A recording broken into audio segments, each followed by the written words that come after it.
O encerramento do prazo para as convenções partidárias revelou a estratégia do PT e do PL, hoje os principais partidos do país, para as alianças nas capitais. Enquanto a sigla do presidente Lula tem como prioridade aliança com candidatos de esquerda, o partido de Jair Bolsonaro mira políticos e legendas insatisfeitas com o atual governo. Os dois partidos terão embates diretos em pelo menos 8 capitais. E as decisões certamente vão gerar consequências diretas nas eleições de 2026. Mais importantes, claro, presidente, governador, senador, deputados. Além disso, a busca pelo apoio e aliança com partidos e candidatos do Centrão pode ser crucial para o PT ou o PL saírem fortalecidos na política nacional. Meu querido João Belucci, eu vou fazer uma frase polêmica aqui, eu quero o seu comentário. Estados Unidos, democratas e republicanos. Por que aqui no Brasil não temos 2 partidos apenas? O PL é um partido de direita que defende privatização, parceria público-privada, controle do déficit público, tem uma visão mais conservadora ou menos conservadora, dependendo do perfil da direita que ele agrega. O PT é um partido de esquerda, que vê mais a busca do welfare state, a questão do Estado provedor, contra as privatizações, um Estado mais forte. E, é claro, e por volta desses 2 partidos agregariam aí as mais variadas tendências. Eu acho que seria mais barato, mais viável, menos gasto, porque não é possível. O custo da política começa a ficar um custo insuportável, juntamente com outros de outros poderes, que trava o desenvolvimento econômico. Mas, não sei se é um devaneio meu, queria te ouvir.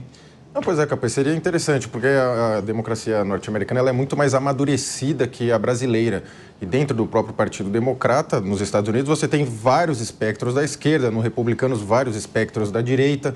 Você também tem, de fato, lá os chamados indecisos, que ora pendem para os republicanos, ora para os democratas.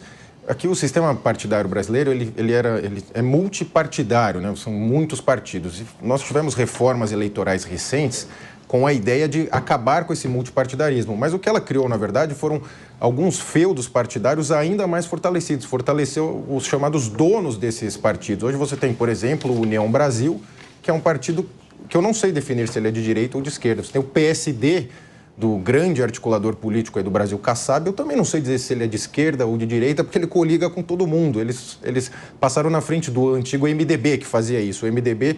Você tinha dificuldade de falar o MDB de qual espectro ele era. A única certeza é que ele era do poder. Agora você tem também, a União Brasil é do poder, o PSD é do poder. O Kassab é o grande fiador político do Tarcísio aqui em São Paulo.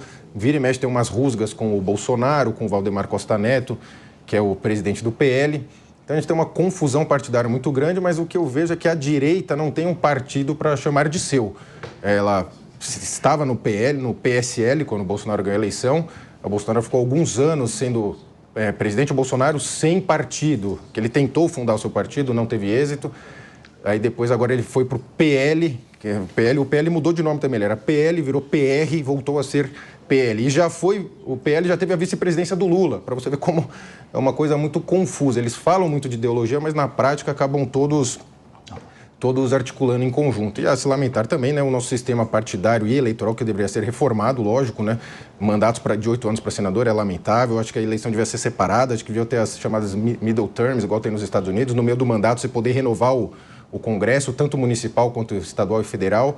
Agora, realmente é confuso demais. E tem cidade, inclusive, que se especula que o PT e o PL estão no mesmo palanque. Então, assim, para o eleitor fica confuso demais. Aí por isso que acaba essa política sendo de nomes, né? Ou vai com o Lula ou vai com o Bolsonaro. Henrique Kriegner, você que é professor especialista na área, é uma sopa de letrinhas, um monte de nomes aí que os partidos começam a combinar, já não tem mais letra, é P, um monte de coisa. Então, eu indago a você o seguinte, essa sopa de letrinhas acaba traduzindo um verdadeiro comércio eleitoral. você forma um partido, aí você precisa cooptar um número de deputados federais para ter a verba do partido, e aí aquele negócio, aquela negociação toda, é presidente de partido andando de jatinho, é partido negociando dinheiro para poder apoiar determinado candidato à eleição majoritária. Não seria o caso voltar ao pluripartidarismo? É a democracia, tem várias tendências, tem que respeitar. Esse papo de usar a democracia para consumir dinheiro público, acho que é meio complicado, mas eu quero ver quem é especialista, que é você. Exato, é muito complicado, custa caro e é um custo que não é só financeiro, é um custo político e no longo prazo, eu vou dizer, Capês, que tem politicamente emburrecido a população. Já que as letras, elas não significam mais nada, o que é? Todo partido tem um S de social, todo partido tem um D de democrata, mas não necessariamente levantam esses valores. Na verdade, nós não temos na face da terra ideologia suficiente para justificar o número de partidos que nós temos. O último levantamento que foi feito é que se hoje todos os partidos que estão em processo de aprovação fossem aprovados, numa hipótese, fossem aprovados e se juntassem aos que já existem, amanhã o Brasil amanheceria com 77 partidos ou mais. Então, essa é a articulação política que tem acontecido, como você bem colocou, virou um grande comércio, uma grande indústria.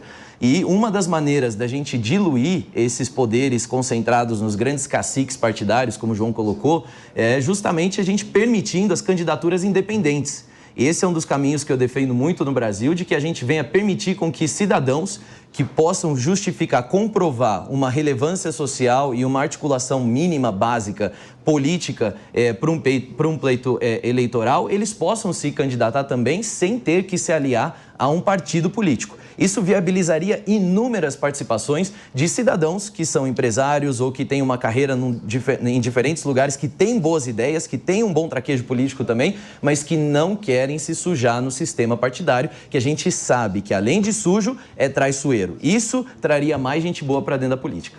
Guilherme Mendes, parece que a mesa pede bipartidarismo. Guilherme Mendes pede calma? Peço calma, sim, e aí eu sou obrigado a fazer uma ponderação totalmente contrária ao que diz o Henrique, pelo seguinte, o que a gente percebe nessas agremiações todas é que existe um traço muito característico, e aí é uma questão cultural, não adianta a gente querer achar que as leis vão mudar a cultura do país. A política brasileira é, por origem, uma política personalista. Você tem líderes regionais e você tem também os seus descendentes, ou seja, há um traço muito característico de paternalismo, de familiaridade. Permitir a candidatura individual, sem estar vinculada a um programa de governo, a uma linha de pensamento, seja ela de direita, de esquerda, de centro, ambiental, não importa. Seria, no meu entender, em uma sociedade em que o personalismo já é tão arraigado, seria chancelar, oficializar a visão personalista da política. Eu entendo a política... Mas, Guilherme, deixa eu te interromper. Eu vou ter que te fazer uma parte. Claro. Quero te perguntar, mas que ideologia de partido que uma hora está com o governo de esquerda, aí muda o governo, está apoiando o governo de direita? É quem dá mais? Sim. Onde é que está? Olha lá, mas francamente, meu amigo, e aí? Não, essa, sem dúvida, é a distorção. Mas eu acho que não é legitimando a distorção que a gente acaba com ela. Pelo contrário, é combatendo. De fato, como o Henrique bem colocou, e é nisso eu concordo, não existem linhas político-filosóficas tão amplas que justifiquem a existência de 29 partidos políticos. Não existem 29 correntes políticas de pensamento que justifiquem essas agremiações. O que justifica a existência dessas agremiações? É o que eu estou colocando, o personalismo.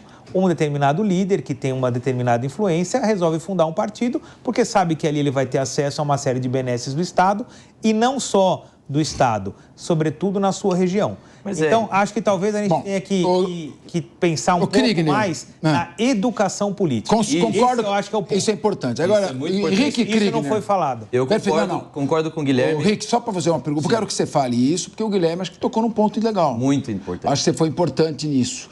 Mas a educação, que é importante, uma coisa que leva lá na frente, vou fazer uma pergunta mais imediatista.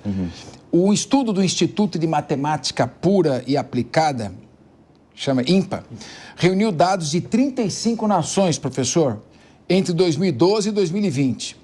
E esse estudo aponta que o Brasil, que tudo bem, tem que educar para o futuro, é o país que mais envia dinheiro público para partidos e campanhas políticas. Juntas, todas estas siglas aí, que é importante, que o Canhão ele falou, que o personalismo, tá, recebem em média 446 milhões de dólares por ano. 2,2 bilhões de reais. É uma soma... Então, bastante. Isso do fundo eleitoral e do fundo partidário. No ano que vem, quando serão realizadas as eleições, que já é antigo, né? Quando foram realizadas as eleições municipais, subiu para 5,7 bilhões de reais na lei de diretrizes orçamentárias. Eu queria que você comentasse o comentário correto do Guilherme, ele é muito inteligente, por isso que está aqui. Exato. Preparadíssimo e é sempre muito bem-vindo, inteligentíssimo, mas polêmico. Sim. Mas eu queria ouvir você com relação à questão do gasto. Agora estamos gastando uma fortuna. E qual é o benefício que esse monte de partido político de sopa de letrinhas traz para o país? Eu queria ouvir uma análise técnica sua e repercutir na mesa. Eu acho que traça também, em primeiro lugar, vamos concordar aqui com o ponto do Guilherme, que de fato falta educação política no Brasil. Agora a gente tem que olhar para a realidade também e perceber que, especialmente em municípios pequenos, né? A gente está falando de um país em que 89% dos municípios tem menos de 50 mil habitantes. São municípios pequenos, e aí aqui eu não quero dizer já julgando de que talvez são os menos educados, mas são pequenos. E nesses pequenos o que a gente vê um distanciamento muito grande da política nacional. Então, se na política nacional existe uma polarização, por exemplo, PT contra PL, vamos dizer isso, você tem o PL muito próximo de partidos do centro e centro-esquerda na política municipal. Né? O nome do partido já não justifica muita coisa. A gente pode olhar, por exemplo, o antigo PP, o Progressistas, que hoje é um dos partidos que mais membros tem na bancada da bala, na bancada ruralista, em bancadas que são tidas como conservadoras, que não necessariamente, então, refletem uma ideologia progressista. Então, tem essa bagunça aí no meio, né? Mas acho que é um ponto importante também de colocar essa questão dos partidos, os gastos, numa crítica total do servidorismo público no Brasil. Por quê? Esses partidos recebem dinheiro e não tem que comprovar nenhum tipo de eficiência, nenhuma eficácia. Então, a gente tem esses partidos, eles estão fomentando debates, eles estão produzindo pesquisa, eles estão contribuindo para o avanço e para o amadurecimento da democracia de alguma maneira fora do período eleitoral. Vamos considerar que talvez no período eleitoral eles contribuam demais. Mas e nos outros 2 anos, no restante dos 2 anos? Qual é o tipo de atividade que eles estão organizando? Então, se nós visitarmos hoje um diretório estadual, aqui no estado de São Paulo, de todos os partidos, a gente vai encontrar uma agenda de eventos, de debates, de pesquisa científica, Não, nós não vamos ter. Nós vamos ter, como o próprio Guilherme disse, essa personificação. Então, nesse sentido, as candidaturas independentes, elas abrem uma via para aqueles que não querem se misturar nisso tudo ou não tem que beijar a mão aí do cacique partidário, que a gente sabe que é só assim que você conquista espaço dentro dos partidos no Brasil. Muito bem. Ou seja, 2 partidos e quem quiser que saia independente, que não se filiar nem com um nem com o outro. Mas eu queria ouvir, tem mais assuntos aí, nós estamos girando os assuntos. Tem mais alguém que gostaria de falar, Emerson Tawil? É o que você disse, Capês, seria interessante, nós temos um partido de direita e esquerda, como nos Estados Unidos e outros países também, porque você acaba tendo o quê? Um ideal ali posto no governo.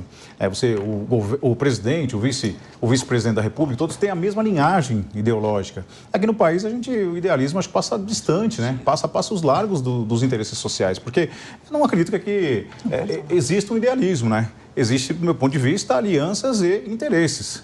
E aí usam esse artifício, como disse aqui o Henrique, de ter o S ali de socialista, do D de democrático e nada mais. Na verdade, o P é o que acaba prevalecendo. E o partido do povo acaba sendo sempre o pelo amor de Deus, aonde nós vamos chegar. Porque isso é o que mais dá entrave. Nós temos que ter uma linhagem. Quem diria, quem imaginaria no passado nós termos o atual presidente da República e o vice de mãos dadas no mesmo governo, né? Ferrenhos adversários, e aí faz parte da política, a gente respeita, mas que salta aos olhos essa conjunção. Então é muito preocupante. E como também disseram os colegas, que muito assertivamente, a parte educacional. O que preocupa é que quem está à vanguarda, muitas vezes, do governo, tem o interesse que a população seja conduzida às maneiras sobre os tentáculos do Estado para criar uma dependência. A gente sabe que alguns tipos de governo fazem propositalmente isso, porque quanto maior a dependência do povo de um governo, mais refém ele acaba ficando. E é isso que temos no Brasil atualmente. Então, é o seguinte... Belucci e Guilherme, rápidos comentários, por favor, porque já tem um outro assunto entrando.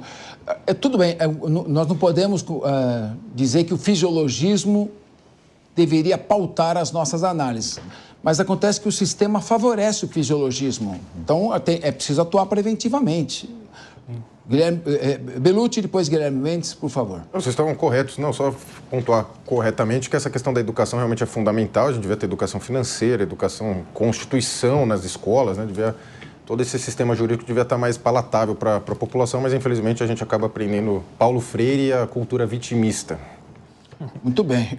Guilherme Mendes, por favor, o seu comentário para a gente poder mudar de assunto, que já tem outros temas. Não, acho que também tem que entrar em pauta a questão do financiamento político. Esse é um ponto. A democracia é um sistema caro. Na medida em que você veda o financiamento privado, alguém tem que pagar essa conta. Hoje, quem paga é o poder público por meio do erário. Então, talvez discutir um pouco isso, a forma de financiamento.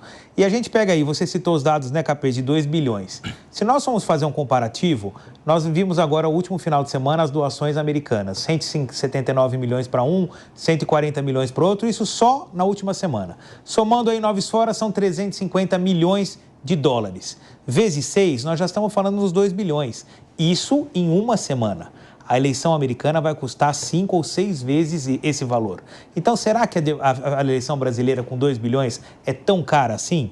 A discussão é, da onde vem o dinheiro? Lá vem de doações privadas, aqui vem do público. Talvez esse seja o ponto de inflexão.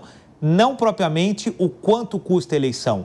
O Brasil, como o Henrique bem colocou, tem dificuldades geográficas enormes para se fazer uma eleição. Você tem cidades distantes. Eleição é algo caro e a gente tem que pensar como fazê-la funcionar. Muito bem.